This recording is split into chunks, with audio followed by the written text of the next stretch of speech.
केरल राज्य से रोज कोई न कोई ऐसी घटना सामने आती है जिससे कम्युनिस्ट शासन की पोल पट्टी खुलती रहती है।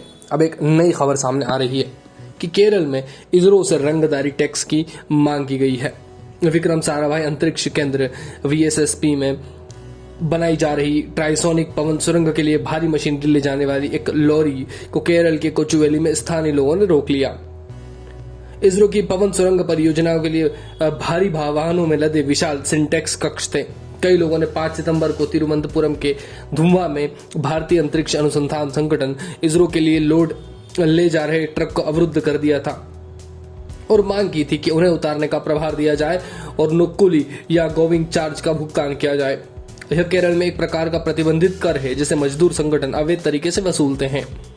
2 दिन पहले ही केरल हाईकोर्ट ने राज्य सरकार को इस प्रथा को पूरी तरह से खत्म करने का निर्देश दिया था। दरअसल ट्राइसोनिक विंड टनल वायुमंडल से गुजरते समय अंतरिक्ष यान और रॉकेट द्वारा किए गए प्रतिबिंबों का अध्ययन करने का एक उपकरण है। इसरो के अनुसार ट्राइसोनिक विंड टनल लॉन्च वाहनों, अंतरिक्ष यान आदि के स्केल किए गए मॉडल के परीक्षण के लिए परीक्षण खंड में नियंत्रण सामान स्थित मार्च नंबर के प्रवाह की स्थिति उत्पन्न करता है। पुणे में बने मशीन के पुर्जों को सड़क मार्ग से मुंबई और फिर समुद्र के द्वारा कोल्लम बंदरगाह तक पहुंचाया गया।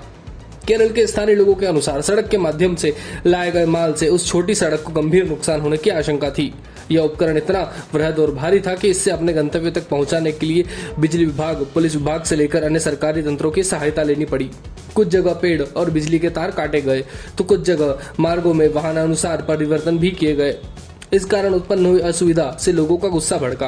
कुछ लोगों ने तो यह भी कहना है कि इसरो ने यह संयंत्र स्थापित करने के लिए स्थानीय लोगों की जमीन और मदद के लिए बदले नौकरी का वादा किया था, जो आज तक पूरा नहीं हो सका है। जब वाहन उस क्षेत्र में पहुंचा तो स्थानीय लोगों ने लॉरी को रोकने के लिए मौके पर पहुंचे और लॉरी आगे यात्रा करने की अनुमति नहीं देने के लिए कम से कम 2000 रुपए प्रति टन का भुगतान करने की मांग की। हालांकि VSSP अधिकारियों ने कहा कि स्थानीय लोग इस संबंध में माल उतारने के लिए कम से कम 10 लाख रुपए चाहते हैं, जबकि वाहन में लदे हुए उपकरण इतने भारी और वैज्ञानिक दृष्टि से संवेदनशील है कि उसे मशीन से उतारा जा सकता है। अतः माल उतराई के लिए मांगे गए कर पूर्ण तरह से गलत हैं। असमंजस की स्थिति में इसरो ने इस बारे में CM कार्यालय को सूचित किया है। श्रम मंत्री शिवनकुट्टी ने हस्तक्षेप किया और कई दौर की बातचीत और विरोध के बाद ट्रक को उच्च सुरक्षा परिसर के अंदर जाने दिया गया। उग्र भीड़ द्वारा किसी अनहोनी की आशंका को देखते हुए पुलिस बल को भी बुलाना पड़ा था। दोनों पक्षों, इसरो और स्थानीय लोगों के अपने तर्क हैं, लेकिन एक उग्र और उन्मादी भीड़ द्वारा अपनी अनुचित मांग हेतु राष्ट्रहित के लिए कार्य को रोकना राज्य के शासन तंत्र की विफलता की दिखाता है। राष्ट्र संचालन की धुरी न्यायपालिका और विधायिका दोनों के आदेश की अवज्ञा कर राष्ट्र निर्माण के कार्य को बाधित करने पड़ी।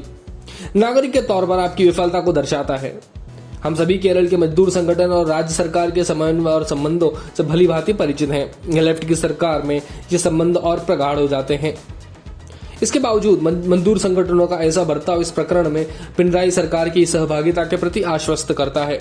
राजनीतिक हित अगर राष्ट्र हित से ऊपर हो जाए तो पतन असंभव है। केरल सरकार की कटुता और इस तरह की विचारधारा अवश्य ही राष्ट्र हित के लिए नुकसानदायक है।